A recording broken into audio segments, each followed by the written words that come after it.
You want the best for your car? You already watch our tutorials.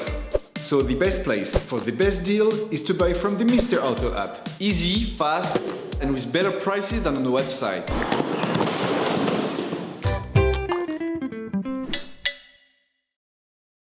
You will find the bulk tie rod ends used in the video exclusively on the Mr. Auto website and through the link in the description. Turn your engine off and pull up the handbrake. In order to change the outer tie rod end on your vehicle, you must lift the front of your vehicle and remove the wheels. This will give you full access to the steering system. Loosen the stud bolts on the front wheels. Raise the front of the vehicle and put it in the two-axle stands. We strongly suggest watching the tutorial, raising your vehicle safely before carrying out this step. You will then be able to take off the wheels. Don't forget to slide them under the vehicle. You can now see the outer tie rod end. These elements can often get jammed, so use a penetrating oil to facilitate the operation. Using an adjustable spanner, release the holding nut on the tie rod end.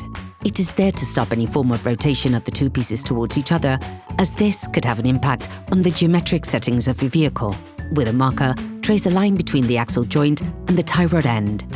It will help later during the disassembly and reassembly process. Using a flathead screwdriver, release the holding key on the castellated nut.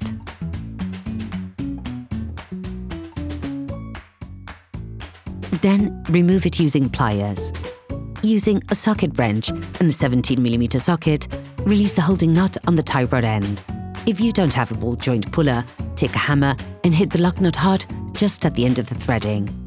The ball joint should move away from the pivot. Only tap on the tie rod end pivot if you're changing the tie rod end, otherwise you risk damaging the threading. Paying close attention to the point of reference, unscrew the tie rod end, counting the number of turns necessary to extract the tie rod end. Using calipers, measure the distance between the lock nut and the end of the tie rod axle joint. This will be needed during the reassembly process to get as close as possible to the original settings.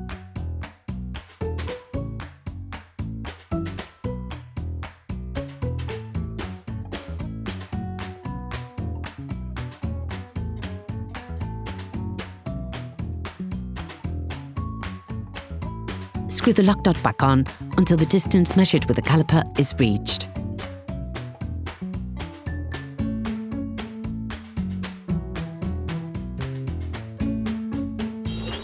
Please support us.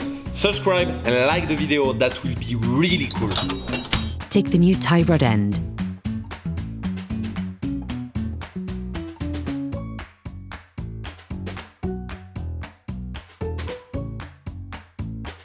Put the tie rod end back in place, making the same number of turns as counted during disassembly.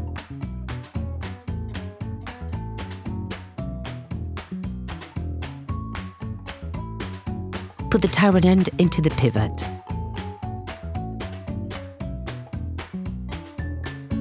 Put the nut provided with the new part in place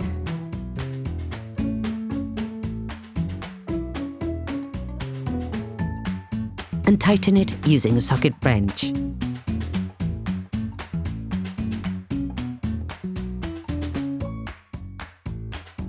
Finish off the tightening with a torque wrench. Take the new key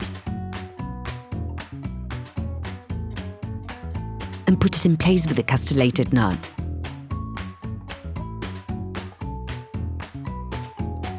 Fold the key using pliers.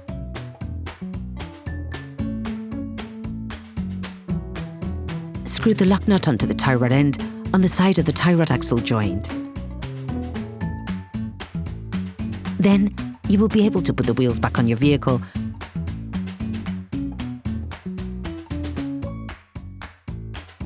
putting it back on the ground before properly fixing them in place.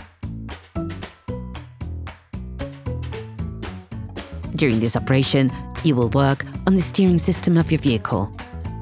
Checks on tyre alignment, when carried out by a professional, will guarantee that your steering system has been perfectly aligned and is in good working order. Operation completed. Hello, if this video helped you, like and subscribe.